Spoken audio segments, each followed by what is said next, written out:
Hey everybody, so this is me back in 2017. Yeah, I was so psyched about the Beauty and the Beast remake. I got the shirt with the title, the Rose Thorn bracelet, and I had even bought some of the Hot Topic merchandise. I just knew this video was going to be all that like Kenan and Kel, even though I heard this before going in. I want adventure in the great white somewhere. But even with all of that aside, like I was like, you know what? Let me take my black ass to the movie theater. Let me still support the movie because it could be great. And was it great? No. Let me be very clear though. Like if you love the movie, I love that for you. I personally did not like it. Well, I didn't care for it. It wasn't the worst movie. It wasn't the worst movie ever made, but I feel like Belle was ruined in a number of ways. And I feel like she was not only sucked dry of the Belle that we know and love, but there were a lot of qualities about her, especially one big one in particular, that was watered down, if not just completely eliminated. And we're going to get into that. For starters, I mean, I was never thrilled about Belle's casting to begin with. I remember when it was announced and I was like, and you know, full disclosure, like I don't know all of Emma Watson's work. I'm one of those people that only know her from Harry Potter as Hermione Granger. So that's all I have to go off of. But even still with that, I'm just like, I'm like, she's not really known for singing. The looks wise, I mean, I guess she has it down pat pretty well, but you got it. They should have picked someone who could sing, and deliver the personality instead of just going by who was a big movie, like who was an A-lister or a you know, someone that was a higher profile celebrity. I feel like Belle suffered for it a lot because she ended up being a shell of what she was in the original Disney animated film. I found her performance to be really dry, lackluster, unenthused, uninspiring. And that's not me being mean. I felt like Belle just was not portrayed properly. Her spirit wasn't there. Her personality wasn't there. But we're getting there.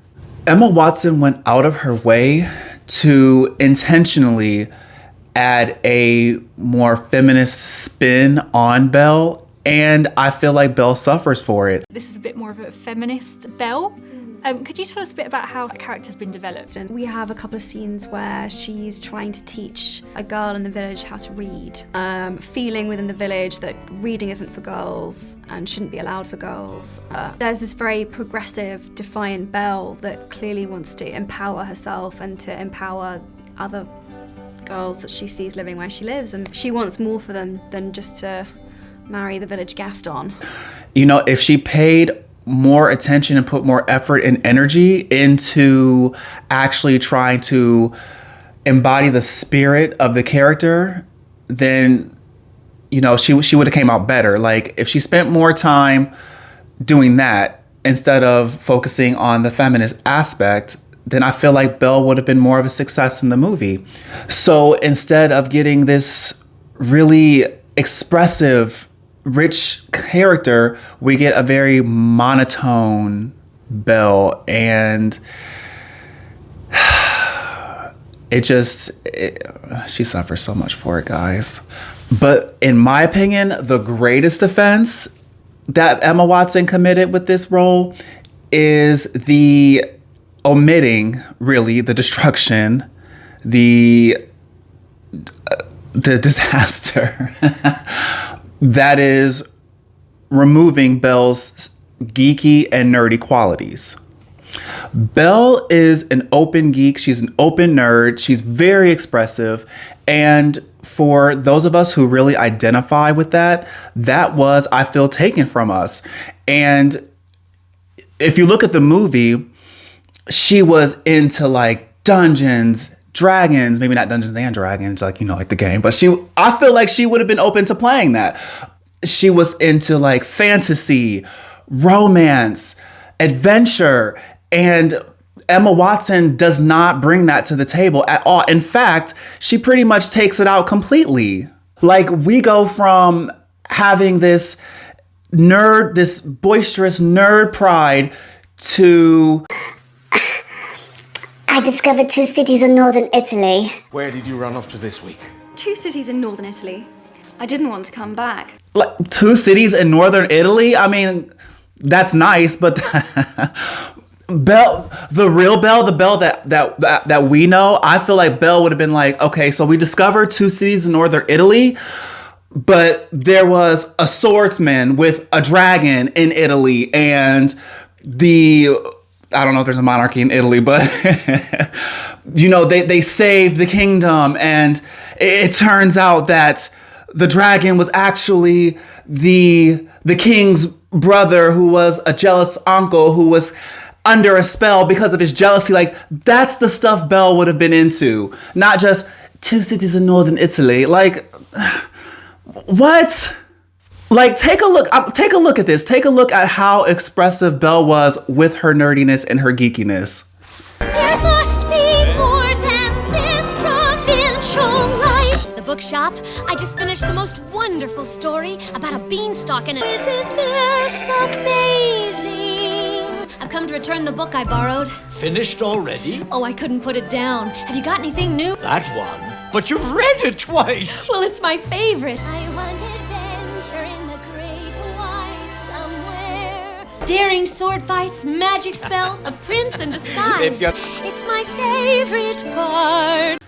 Like, do you see what I mean? Do you see what I mean? Like, how do we go from a prince in disguise, all of that, a daring sword fights? How do we go from that to 2 cities in northern Italy? Like, what? It's like, okay, girls, first of all, it doesn't matter, like, if you're male or female. Like, a nerd and geek pride is nerd and geek pride, period. So it's like, not only is she a leading lady, but it's like you ruined it for all geeks and nerds, period. And so I feel like this could insinuate that it's not cool, or it's not acceptable, or it's not progressive for girls to be open geeks and nerds. Like, it's still a boys club. And, back then, in maybe like the 80s and stuff like that, maybe even the 90s, actually, yeah, probably the 90s too, it was considered a boys club.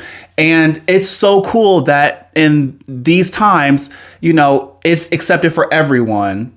Now, don't get me wrong, there's still people in this lifetime who look down on people who are geeks and nerds and things of that nature, but it's more acceptable for more people to be a geek and a nerd than it ever was before. So you would think that Disney would support something like that.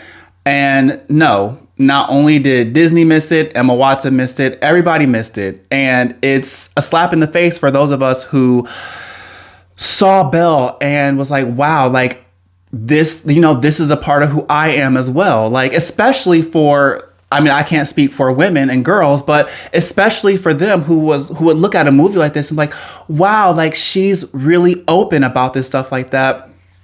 And, it's just like me.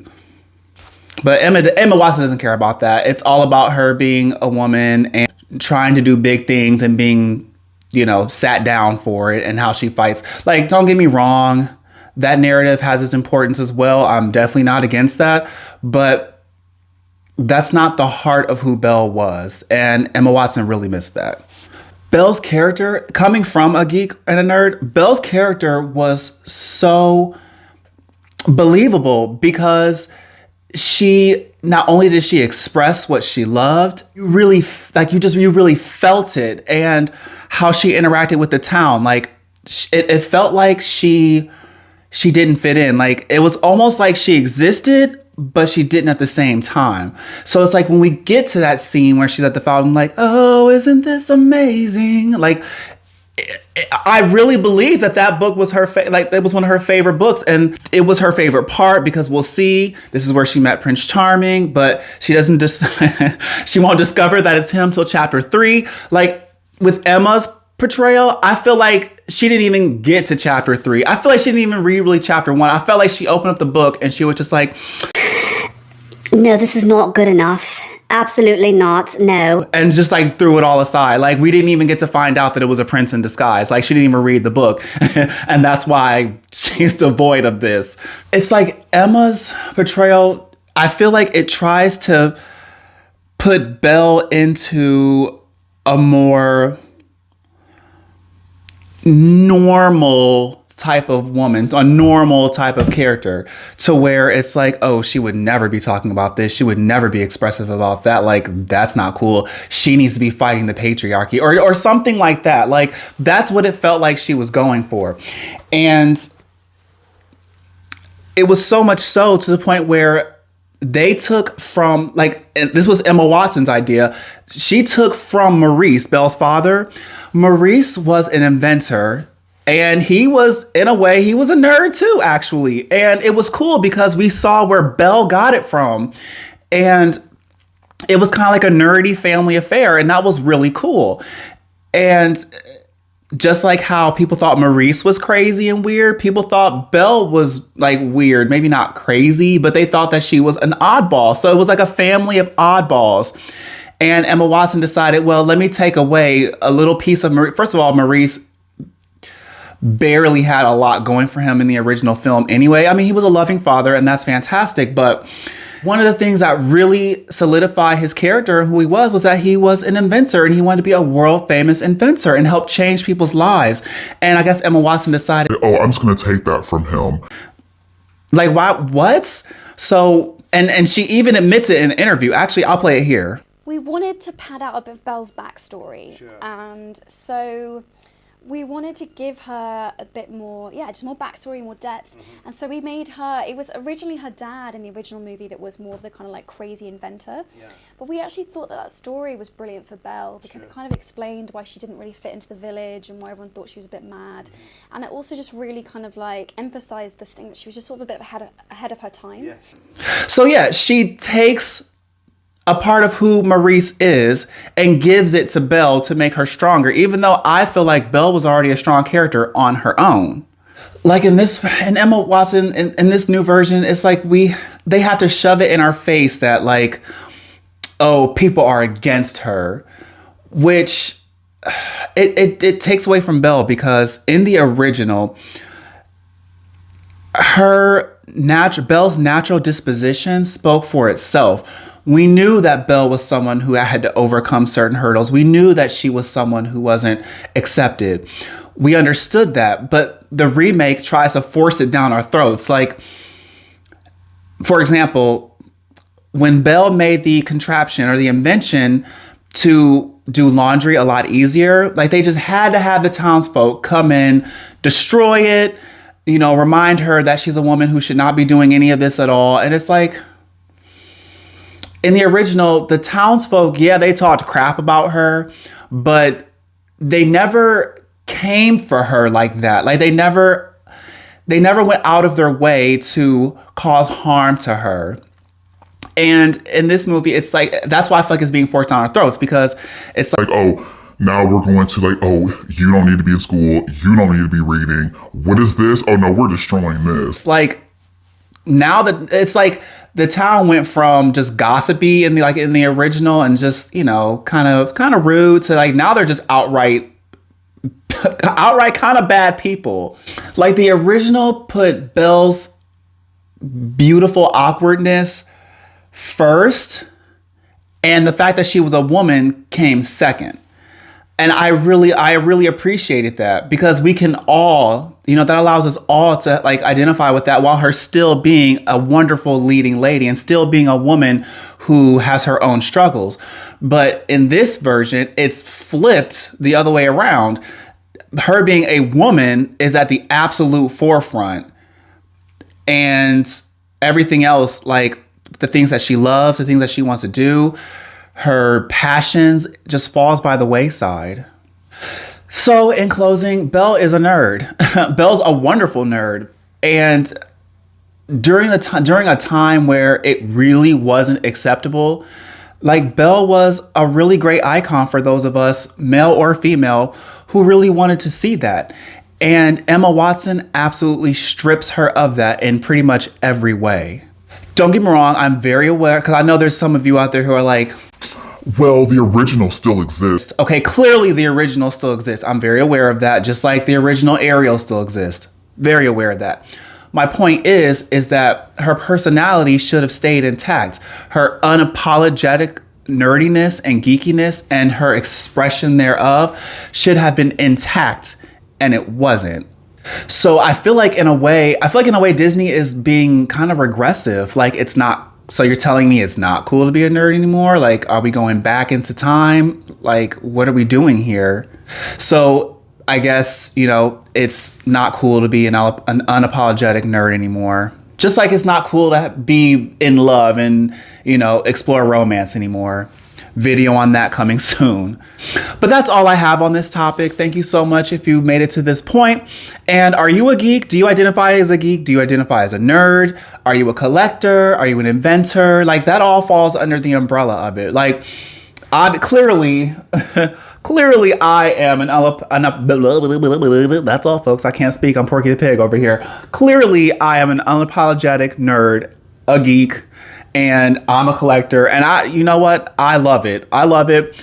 And if you love it too, if that's what you love, you know, don't let Emma Watson convince you otherwise, which I'm not saying that like she convinced me otherwise, but I'm just saying love what you love, and tell me in the comments section if you feel like Emma Watson absolutely failed to deliver it. I want to hear your thoughts on the film, period. So until next time, stay geeky, stay nerdy, and even if you don't identify as that, just be yourself. And until next time, take care.